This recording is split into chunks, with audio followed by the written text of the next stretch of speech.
Alors dans ce chapitre, nous allons parler des formats d'images. Donc il faut savoir que lorsque vous envoyez une image sur WordPress, automatiquement il va décomposer et créer plusieurs formats. Donc si on veut vérifier ça, il suffit de nous rendre dans le dossier WP Content, puis de regarder le contenu du dossier Uploads. Donc je vais faire un clic droit et révéler dans l'explorateur de fichiers.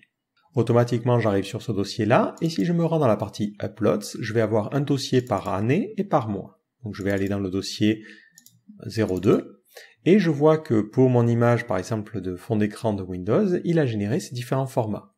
Donc vous avez la possibilité de rajouter vous aussi votre propre format. Donc par exemple, dans notre situation, lorsque l'on se rendait sur la partie Mon site, dans la partie Actualité, on a envie d'avoir une image qui a un format défini. Donc par défaut, dans le cadre de notre système, c'est à peu près 350 par 215. Donc pour enregistrer un nouveau format, rien de plus simple, il vous suffit d'utiliser la fonction Add Image Size. Donc Add Image Size WordPress.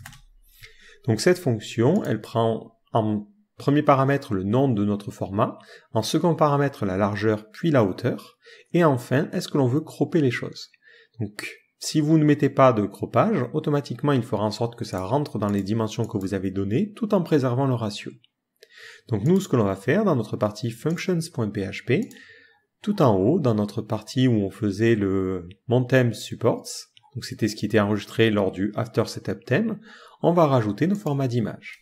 Donc on fait un add image underscore size, on va l'appeler card-header, on va lui donner comme largeur, je me souviens déjà plus des chiffres, hop, ici c'était 350 par 215. 350 par 215, et on va lui dire que l'on veut cropper les choses. Donc ça veut dire que si l'image n'a pas le bon ratio, hop, on centre, et ça devrait être bon. Donc maintenant, dès que j'envoie une nouvelle image, automatiquement ce format va être généré. Donc on va faire un essai tout de suite, on va se rendre dans la partie média, et on va envoyer une nouvelle image. Donc je vais prendre celle-ci. Donc ça va mettre un petit peu de temps parce qu'il redimensionne les choses. Et si je me rends dans mon dossier 03, on voit qu'on a un format supplémentaire qui est ici et qui correspond exactement à ce que j'ai demandé. Si maintenant j'ai envie d'utiliser ce format-là, donc je vais aller dans la partie article, je vais aller dans mon article, alors c'était lequel qui n'avait pas d'image, c'était le bonjour tout le monde, et je vais changer l'image à la une. Et je vais utiliser l'image que je viens d'envoyer. Je clique sur mettre à jour, et ce que j'aimerais bien faire, c'est utiliser mon nouveau format. Donc si je reviens dans ma partie listing, c'était dans la partie index.php, lorsqu'on utilisait le The Post Thumbnail, plutôt que d'utiliser le format Medium, je vais utiliser mon nouveau format card-header. Dans ce cas-là, lorsque je réactualise la page, on voit bien que c'est ce format qui est utilisé et pas les autres. Et si je regarde cette autre image, par contre, on voit que c'est l'image pleine taille qui est utilisée. Donc ça, c'est tout à fait normal et ça me permet de vous préciser plusieurs choses. Donc d'abord, il faut savoir que les formats ne sont pas rétroactifs. Lorsque vous créez un nouveau format, toutes les images qui ont déjà été envoyées sur le site ne vont pas se retrouver redimensionnées. Donc vous avez des modules et des extensions pour faire ça. Donc si vous repartez dans votre administration WordPress et que vous allez dans Extensions, vous allez pouvoir ajouter une extension et on va rechercher Regenerate Thumbnail. L'extension qui fonctionne plutôt bien, en tout cas que j'ai pu tester, c'est celle-ci. Donc je clique dessus, encore que ce n'était pas nécessaire, et je clique sur Installer. Donc cette extension va être téléchargée et installée sur mon WordPress, et je vais l'activer. Automatiquement, dans la partie Outils maintenant, je vais avoir un nouvel outil qui s'appelle Régénérer les miniatures d'images. Donc j'ai la possibilité de spécifier un petit peu comment faire les choses. Donc moi je vais lui dire de supprimer les fichiers qui ne servent plus à rien, donc ça faut faire attention si certains formats qui ont disparu n'existent plus, et je vais lui dire de générer vraiment pour toutes les images. Parce que je n'ai pas trop d'images, donc je m'en fiche que ça prenne du temps. Et je clique sur Régénérer la miniature pour toutes les images. Automatiquement, il va reprendre toutes mes images et régénérer les miniatures en fonction des formats que je lui ai demandé. Maintenant, si je me rends sur la partie Actualité, on voit que l'image qui est utilisée ici est au bon format. Donc il a régénéré ce format-là. Donc ça, c'est la première mise en garde. Seconde mise en garde, faites attention au niveau des formats que vous déclarez.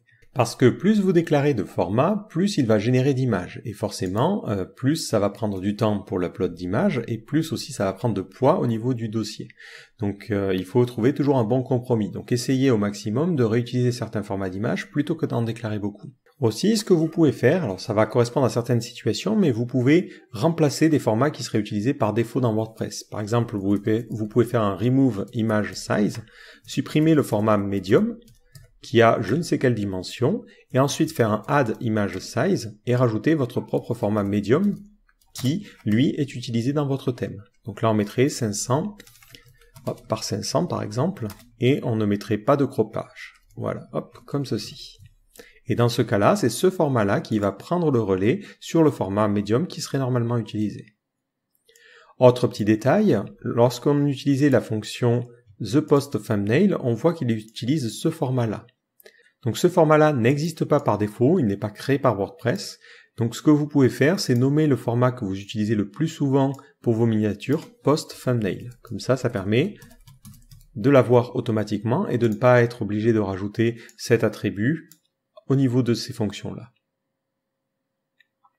Enfin, dernier petit point, si vous précisez un nouveau format qui est assez grand, par exemple 1200 par 1200, et que l'image qui est envoyée par l'administrateur est trop petite, elle fait 800 par 800 par exemple, le format ne sera pas utilisé. C'est-à-dire que WordPress ne va pas redimensionner votre image pour l'agrandir, pour correspondre. Donc ensuite, lorsque dans votre thème, vous lui demanderez « Est-ce que tu peux me donner l'image avec ce format-là » WordPress vous dira « Non, je ne peux pas » et vous renverra tout simplement le lien vers le fichier original. Donc faites attention parce que parfois ça peut avoir un effet assez particulier sur votre design si vous n'avez pas prévu le coup et si vous avez des formats d'images qui sont un petit peu grands. Donc faites attention par rapport à ça. Donc WordPress ne va pas agrandir les images si elles sont plus petites que le format qui est demandé. Donc voilà pour cette partie gestion d'images. Donc n'hésitez pas maintenant à renseigner des formats en fonction de ce que vous avez besoin, tout en prenant en compte le fait que à chaque fois ça va générer de nouveaux fichiers et du coup ça peut alourdir votre WordPress.